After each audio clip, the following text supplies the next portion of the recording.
May butterfly. Yung cute.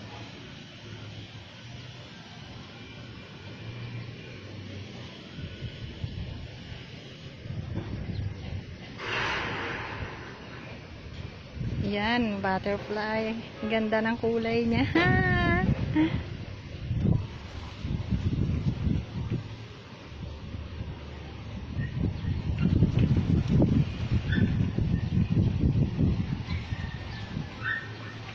Hala, hindi na bumalik yung butterfly. Sa ibang bulaklak na lang pumunta.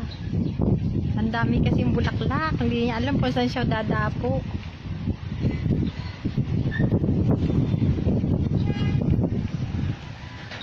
So, yan ang aking mga jellycy, guys.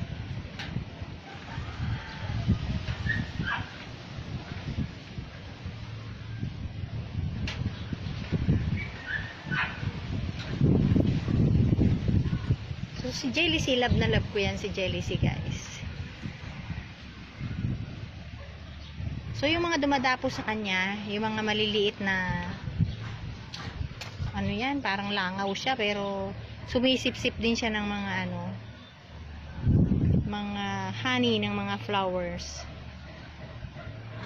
So, yan. Hindi pa natatagal ang itanim ko yung mga yan. Kaya kulay green pa lang sila. Hindi pa sila na-stress na masyado. So, where na ba you? Butterfly. Kung saan na pumunta yung butterfly kasi ang dami-daming bulaklak, hindi niya alam kung saan siya dadapo. So ito magkasabay yung dalawa, magkasabay na tinubuan ng bulaklak. So siya naman wala siyang flower ngayon. Tapos yung isa meron na rin. So may bakante diyan kasi ibinaba ko muna yung isa kong shell, tataniman ko pa yun.